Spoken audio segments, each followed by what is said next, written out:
Shah Brakatha. This is GMS Wisconsin. The next segment that we're getting into is called the Biblical Economics, Money and Debts and Dealing with the Poor. All right, the first scripture is Deuteronomy 15:7. Because America has reached a pinnacle, and what is that? They call it APEC. the wealth gap. Yeah. The wealth gap, and we're just gonna give you a biblical perspective, which is the right perspective. All right, and it's showing you all across the world how these elite are basically neglecting the poor. They getting them off the streets. The guy in Florida got arrested for feeding the poor. And you know, it's just countless situations. The wealth gap is growing on a exponential level, and you know, it's like they don't have the answers for them. But here's what the scriptures have to say, and that's why America is not, you know, the land of the great. You know, America is not that prominent place that people propagate it to be. So whoever got to go ahead. Yeah, it's not just call them out too.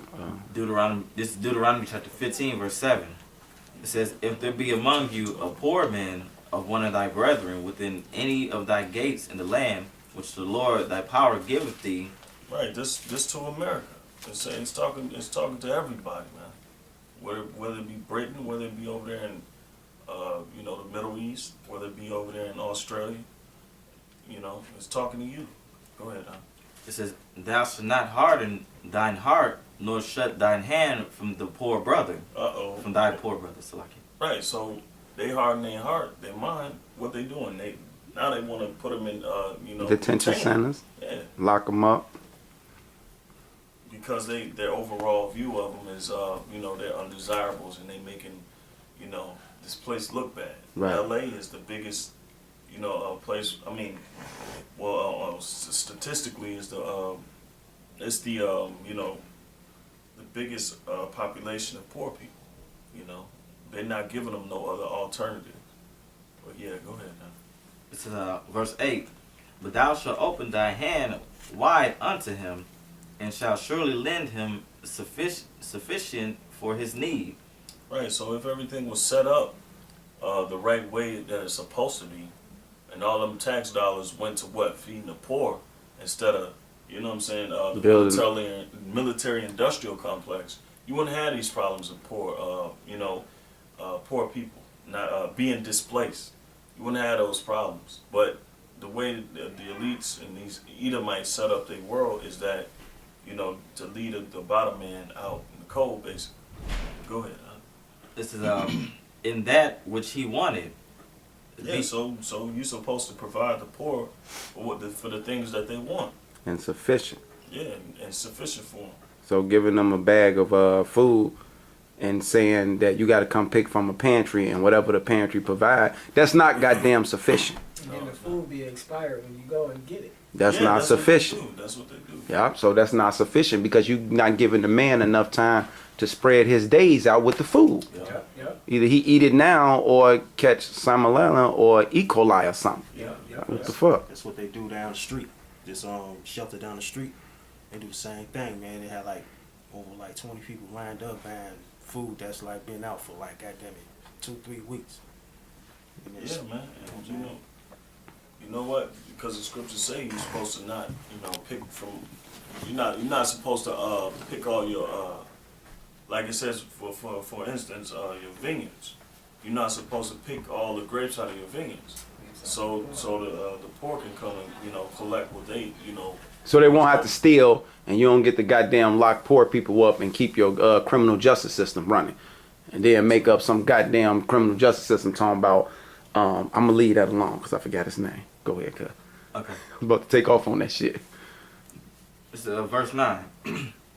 It says, "Beware that there be not a thought in thy wicked heart, saying, the 7th year, the year of release, is at hand, and thy eye be evil against thy poor brother, and thou givest him naught. and he cry unto the Lord against thee. Right. So- That's what's going on now in America. America back 20 years ago, they used to actually have it on the books where after 7 years, any credit or debt they used to release. Then they pushed it to 10 now. Now they don't forget your debt, period. They give it to a goddamn third party, and the third party try to collect the debt. Yep. That's what's going on now. And they even made legislative laws through goddamn Madison to do what? To even bring the judges in to intercept your taxes or put a lien on your house or any property that you own if you owe certain companies. So it's basically tyrannical, man. It's oppression at its peak. Right. So that's why we got poor people too, because y'all don't release the debt. That's right. Take it to the limit. It says, and he cried unto the Lord And we is crying unto the Lord. against thee, and it be sin unto thee. No, you got it. Verse 10, it says, Thou shalt surely give him, and thine heart shall not be grieved when thou givest unto him, because that for this thing the Lord thy power shall bless thee in all thy works. Yeah, you got a bunch of, I use the analogy of the fat, like the fat overfed pig. Mm. That's what the Americans are, man. They don't care about nobody but themselves, man. So that's why your American world is crumbling. It's on them. It says, And in all that thou puttest thy hand unto, it says, For the poor shall never cease out of the land. One more time for all these, we got to save the poor people or rid the world for poor. And I hope you blacks, Latins, and Native Americans, I hope y'all understand these last 4 words he finna say. It says, verse 11, For the poor shall never cease out of the land. Therefore I command thee, saying, Thou shalt open thy hand wide unto thy brother, to thy poor and to thy needy in thy land. And okay, that was it. Yeah, that's it. You say Ecclesiastes. Scriptures 21? is self-explanatory. I ain't breaking that down. Yeah, verse 1. All right, this is Ecclesiastes chapter 29, verse 1. He that is merciful will lend unto his neighbor. Yeah, but the so-called white man ain't merciful. So there is no mercy in America because what do they lend? Debt. Debt equals credit. Credit equals money. America is a debt-ridden country that all feeds off each other. So one more time with that. He that is merciful will lend unto his neighbor. So you Americans are not merciful because you use usury. Yeah, I give you. I give you $20, but you're gonna have to give me 25, 30 back. Yeah. Go to any loan place, Yeah. any payday loan that they made big business. Guess what they called that 40 years ago? Racketeering. Remember the mobsters used to do that? Loan people money Yeah. and expect 200% interest back. Now they made it legal in the mafia states. I can testify to that because that's what I'm going through now. I got a loan for like $900, and the interest they wanted back was like 1,000. 1,000%. Yeah, yep. And now I'm almost just now. Now that was back in September. It's what, March now. I'm paying on the actual loan now that I'm paying. See that? I got from Yeah, because the way it's like. No, you straight because of that man has became poor. Yeah. Yeah, the way they got it. No, he's just working twice as hard just to make those payments. Too. Right. Yeah. On top of his other bills. That's it. Go ahead, cuz I know you had the incident that's how yesterday they with do they it, punk 'cause ass. I took out a loan also. They don't even put the money that you paying them down to the loan. They put it on the interest. They have you pay off the interest and then they have you pay off the loan. So what I did was I just paid off the whole loan. I just paid off the whole loan and I stopped it within a month instead of having to just give me money and keep paying on the Make interest. yourself poor. Right. Instead of I making take yourself money poor. Back. Yeah, take y'all shit back. Yeah, it ain't even worth it. So That's this it. country don't have no mercy. Yeah. That's why I said you Americans are not merciful, period. I'm talking to everybody. Shit. Fairness, Cause we ain't in rulership. Right. Motherfucker, y'all waiting on us. We waiting on Yahweh Shah. Yeah. So let's keep going. Cause motherfuckers finna get it. And this word is the power. And he that strengtheneth his hand keepeth the commandments. That's what we doing. That's why I said y'all waiting on us. We waiting on Yahweh Shah. We strengthening ourselves within the borders of ourselves. doesn't look like anything else going with it. Or is that it? Yeah, one more. It says, lend to thy neighbor in time of his need, and pay thou thy neighbor again in due season. So yeah. Yeah, keep going a little bit. Anybody getting the examples, just go ahead. Well, it said, lend to thy neighbor in time of his need, Yeah. and pay thou thy neighbor again in due season. See, but that goes with the scripture in Deuteronomy 15, where it says, when the year of release come, don't basically lend to them. If it's that last year, you gotta lend them that money, man. You can't just be Premeditate Yeah. that. Oh, he waited to the last year, knowing that the next year is the year release. So if I give you this money next year, I know you ain't got to pay me, because you know and I know it's the year of release. So I'm going to hold it back from you being wicked. That's being wicked. Because what did this, and that's good because you caught that. Because let's say I am thinking like that, right? The scripture finna explain why you shouldn't even think like that, because you get something for giving it to him anyways. It said it right after that. Which one that was reading? Deuteronomy about the yearly. Oh, okay. It got to be on that one. Okay, verse 2 of Ecclesiastes chapter 29, verse 2. Lend to thy neighbor in time of his need, and pay thou thy neighbor again in due season. Okay. Keep thy word and deal faithfully with him, and thou shalt always find the thing that is necessary for thee. See that? So if I give it to him, And he guess gonna pay me back. yeah. I was shy gonna pay me back. And this is scripture on That's that. it. Yeah, That's okay, what the it. scripture So it says. don't matter. I don't care about that year of release, because if I give you this money, like I give you $10,000 next year, knowing I ain't getting that back, that's a loss. It's not a loss, because it's something that I needed that Yahweh Shah know I need, and he got me for that. Yep. And that's righteousness from the heavens down. Is that it? Yep. Uh, Yeah, because that was the point. That's what we was bringing out on that. okay. Because we showing how Jake could try to even use the laws we showing them Yeah. and be wicked, and we showing like, no, you ain't even got to do that, because Yahweh Shah got you anyways. So you just gonna give it to him. It don't matter about no release. Okay, what's next? We gotta Yeah. start rolling. Deuteronomy 15, 12. Okay, I got you. The Deuteronomy chapter 15, verse 12. It says, "And if thy brother an Hebrew man or an Hebrew woman be sold unto thee, and serve thee 6 years, then in the 7th year thou shalt let him go free from thee." Come on, guys. It says, and if thy brother an Hebrew man or Hebrew woman be sold unto thee, and serve thee 6 years, then in the 7th year thou shalt let him go free from thee. They call that what they call that, indentured servant. That's what they used to run on us in America. Well, not on us, but they used to have that in America. They showed it in 12 years of slavery. When the white boy ended up with the Jakes, he was an indentured servant. That's why he didn't get them ass whoopings and shit. Yeah. And this is how employment and retirement is, We're not supposed to be working 30, 40 years, 50 years. But you Americans think that, like, the government has perpetuated that to you, and y'all fall headlong for it.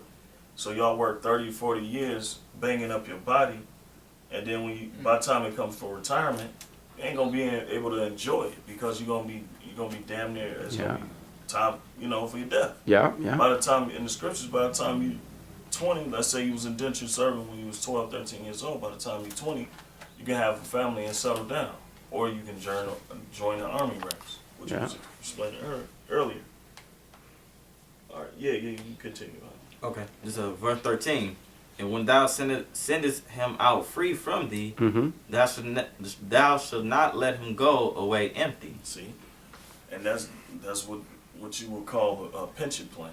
So you're not supposed to let him go empty, like what the company's doing now with that whole 2008 AIG scandal. And the money that was taken out of people's pensions or whatnot. Yeah, their 401ks and their pensions got slashed and cut in half.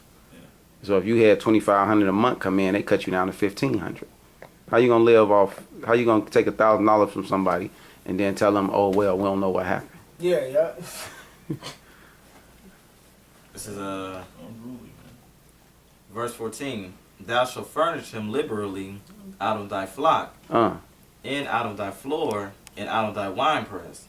See, so he's supposed to have some good wine, You're supposed to have some good stuff. You're supposed Yeah, to be leading with. basically the best of your products. Like let's say you work at a Nike outlet or whatever. When you leave, you supposed to leave with like 3 different brands: a shoe brand, some jogging pants, a brand of that. Yes. You know, no, you ain't giving me no 500 pair of socks and say, oh, see, you straight. No, you got to give me an actually brand so I can perpetuate and make money off this, and I'm straight. You know how Nike always coming out with them new ideas of the new shoe this, new shoe that. They come out with what, 6 a year, probably more than that. Yeah. Y'all got to cough up some of that for me retiring. Of course. Y'all got to start giving us some of them. Yeah. It says, of that wherewith the Lord thy power have blessed thee, thou shalt give unto him. 2 Maccabees 3:1. And then if you don't ever get a scripture, start breaking down some of these scriptures and adding on something. It says, verse 15, it says, and thou shalt remember that thou wast a bondman in the land of Egypt, and the Lord thy power redeemed thee. Therefore I command thee this thing today. See that? So let's say I'm a CEO of a Fortune 500 company, and you're a regular Jake who in high school. I can't never look at myself being over you, because guess what? I was a slave once in Egypt. I don't care if I am a CEO of this company. I came from the same people's slavery that you came. I was on that same boat with you. Nowadays, our people like, no, I didn't grow up in the hood. No, I went to the Ivy League college in school. I speak proper English. You speak Ebonics. I'm nothing of you. That's how Jake, the leaders of Jake, be acting. Yeah. So we here to set the record straight. It says, and it shall be, if he say unto thee, I will not go away from thee, because he loveth thee in thine house, because he is well with thee, then thou shalt take an awl and thrust it through his ear unto the door, and he shall be thy servant forever. And also unto thy maidservant shalt thou do likewise. Right. So that's basically the end of that scripture.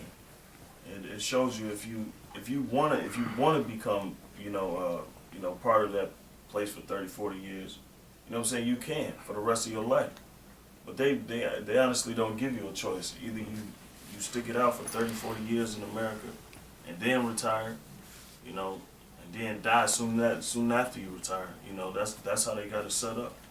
So Leviticus 19:9. Leviticus 19, What scripture was that? TD Square? verse 9. That was Deuteronomy 15, 12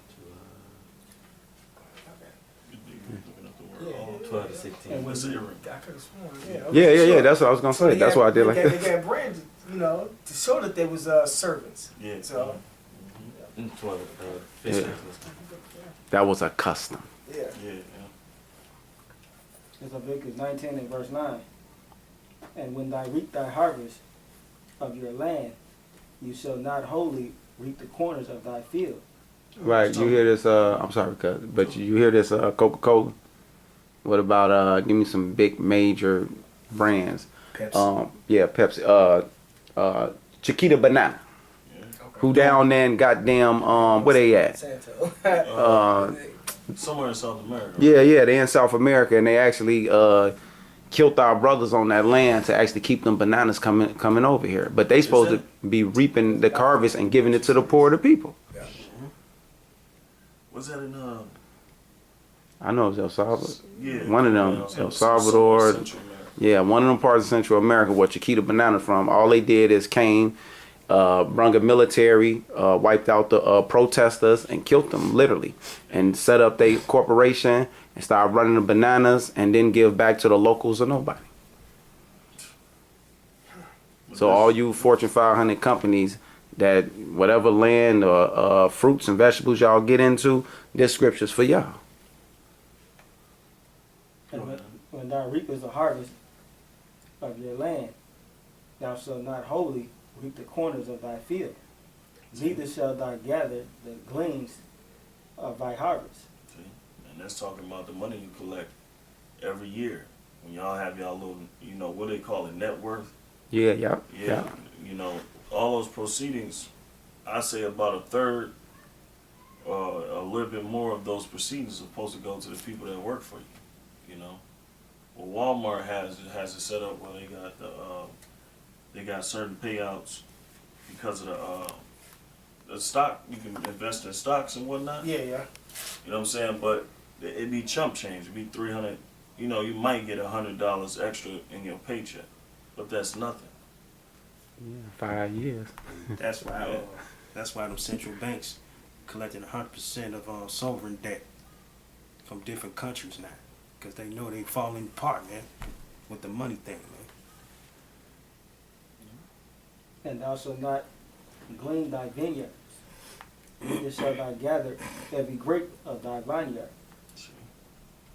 You're not supposed to basically take all the resources or all the fruits from your from your company. Yeah, because what they do is the company got a department that specializes in figuring out on how they're going to maximize their proceeds. That's what they call it. That's business talk. How do we, and they paid the top minds and scientists in the world to thank you, brother, to maximize our product. So how do we maximize Pepsi?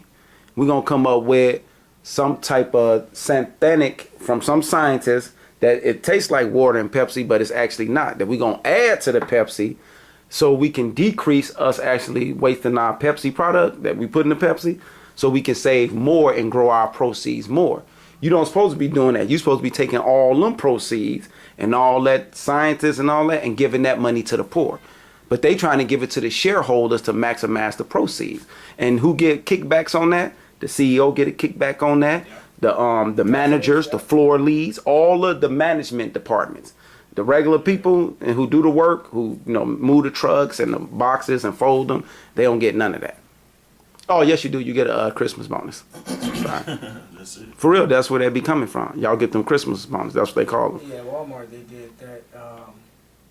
Basically what you're saying. Yeah. But they only gave us like $100, maybe $200, but you have to be in the company for a whole 6 months to a year before they even give you like anything. And then they switch it so fast on you. Yeah. So you can't keep track. You don't know how much you're finna get, if you're even finna get anything. But Take it at 13 now. Thou shalt leave them for the poor and the stranger. I am Yahweh, thy God. Ye shall not steal, neither deal falsely, neither lie. That's the corporation. That's a major corporation. They steal from their own employees. Yeah, the brother just said it. He said he didn't even know how much money he was gonna get if he was gonna get it. That's lying and stealing. Ye shall not swear by my name falsely, neither shall thou lie. Neither shall thou profane the name of the Lord. I am what? The name of God, thy God. I am Yahweh. And you know how they profane the name? All they simply do is basically because the scriptures say the Lord gave them the riches. So an honorary is supposed to be given back. That's how it goes, man. You're not supposed to take everything. keep swearing on the Bible. Yeah, so yeah. of course they're supposed to uphold the laws. You know who They the Lord start calling people him is Jesus. too. Yeah. So you know who the actual poor is, man. Yeah. So this is just a sentence against you, because you guilty every day. So this is just a vibration sentence against you. And we show you an example in history. 2 Maccabees 3:1 about a treasury. It was a treasury for the poor. You know. All right, this is 2 Maccabees chapter 3 verse 1. It says, now when the holy city was inhabited with all peace, and the laws were kept very well, because of the godliness of Onias, the high priest, and his hatred of wickedness. See, but ain't nobody like that. We ain't got no leaders that hate wickedness, because they indulge in it. It came to pass that even the kings themselves did honor the place, and magnified the temple where their best for the gift. With their best gifts, you know. So they didn't hold back. In other words, they didn't hold back. You know. Go ahead.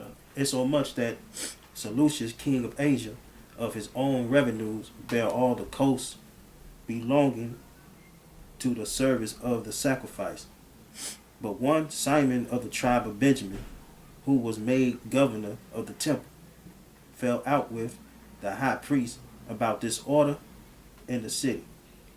And when he could not overcome Onias, he got him and Apollonius, the son of Pharisees, who then was governor of Cleosyria and Phoenicia, and told him that the treasury in Jerusalem was full of infinite sums of money, so that the multitude of their riches, which did not pertain to the account of the sacrifices, was innumerable, and that it was possible to bring all the king's hand. Now when Apollonius came to the king and had shewed him of the money whereof he was told, the king chose out of Helidorius his treasurer, and sent him with a commandment to bring him the foresaid money. So forthwith Helidorius took his journey under the color of visiting the city of Cleosyria and Phoenicia, but indeed to fulfill the king's purpose.